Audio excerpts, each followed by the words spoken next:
to my Shell Lemon's little kitchen. Now I'm back with my passion of cooking.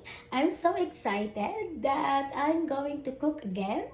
But before that, I'm going to introduce to you what we're going to cook for today. So I'm so very excited because some of my friends here in US, they're very interesting about our Filipino sweet-style spaghetti sauce. So today we're going to cook the Filipino sweet-style spaghetti sauce. So as a Filipino, we have a different spaghetti sauce. The way we cook compare here in US, they have a different sauce too. But especially in the kids in the Philippines, they love the spaghettis. They love the Jollibee and McDonald's spaghetti. So, but for now, we're gonna cook a homemade Filipino style spaghetti sauce. So before we're gonna start, I'm going to introduce to you guys the ingredients that we're going to use. We're going to use, of course, we need a spaghetti noodles. It's already cooked and it's al dente spaghetti noodles. And we need 1 pound of ground beef. Either you could put pork or whatever. And of course, we need to have garlic, a whole of garlic because I love garlics, and 1 whole of onion. And hindi mabubuo ang spaghetti without the spaghetti sauce. This is a sweet Filipino style spaghetti sauce that I bought this at the Asian store. And I need a cream, a heavy cream, and of course we're going to use a garlic powder, a pepper, and salt. And then we're going to put the cheese later after we cook the spaghetti sauce.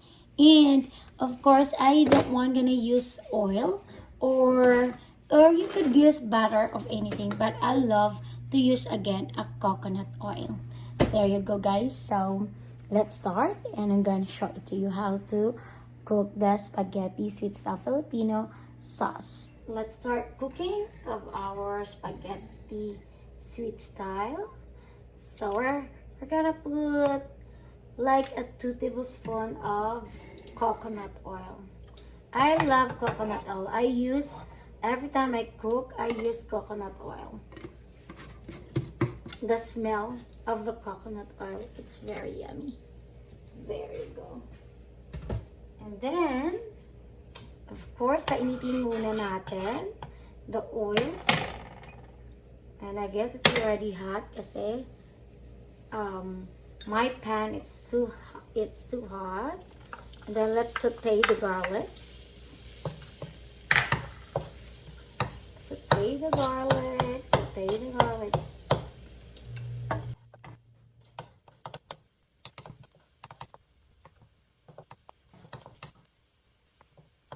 There you go. Our garlic is turned to brown already. And then we're gonna add our onion. And saute the onion again until like cook a little bit. Then we could add our ground beef. Ayan. Now let's cook our ground beef.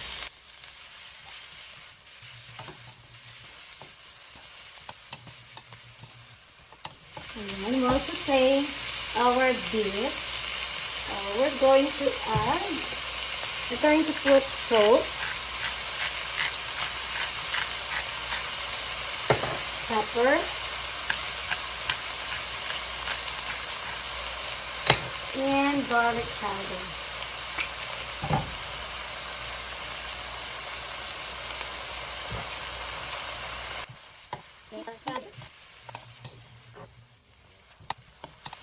If it comes of the salt and pepper, I did not do measurement. It depends on your taste.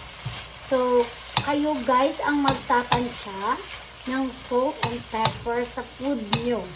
Kasi ako mostly, I didn't measure the salt and pepper or how many amount that I put in my food when I cook.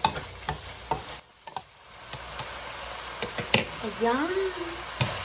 So, ready cook our beef. And then, let's put the Filipino style, sweet style Filipino sauce. Sweet Filipino style sauce.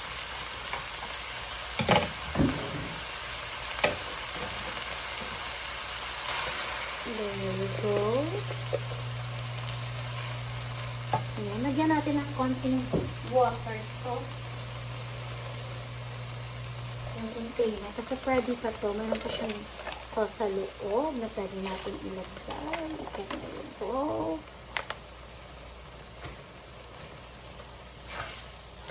Ayan na. Look at that. Lots of meat. You could add para sa mga kids nyo. Kasi my kids, they are already adult na. So, if you have a little kids, because kids love hot dogs, sausages, you could add sausages or hot dog to your spaghetti sauce. Ayan. And then we're going to cook a little bit the sauce.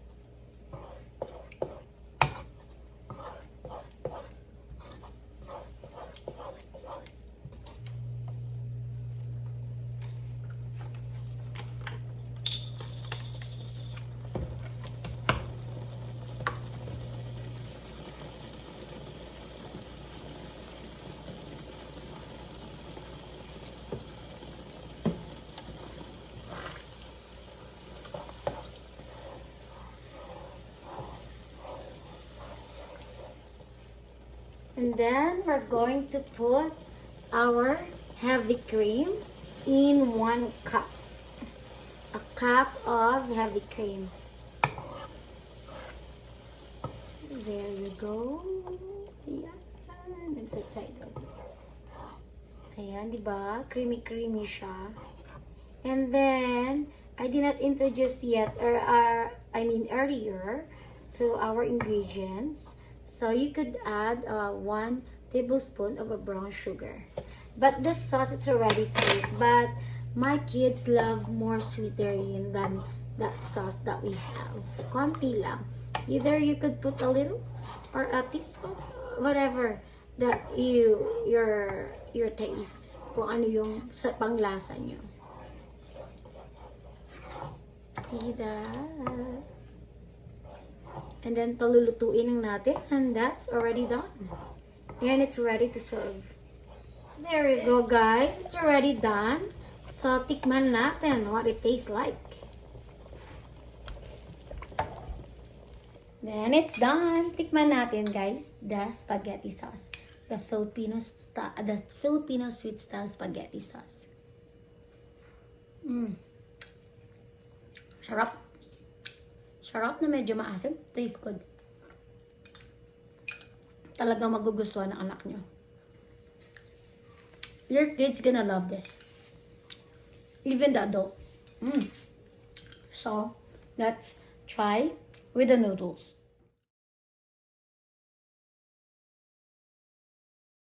Here you go, guys. Ready na. It's ready. Either you could put the sauce on the top of your noodles, or either you could mix the noodles on the noodles. Either way, it's up to you guys. Then let's try with the noodles. Ew, mahaba-haba. When I cook the noodles, hindi ko na-cut, but it's okay. Tikman natin. Let's eat.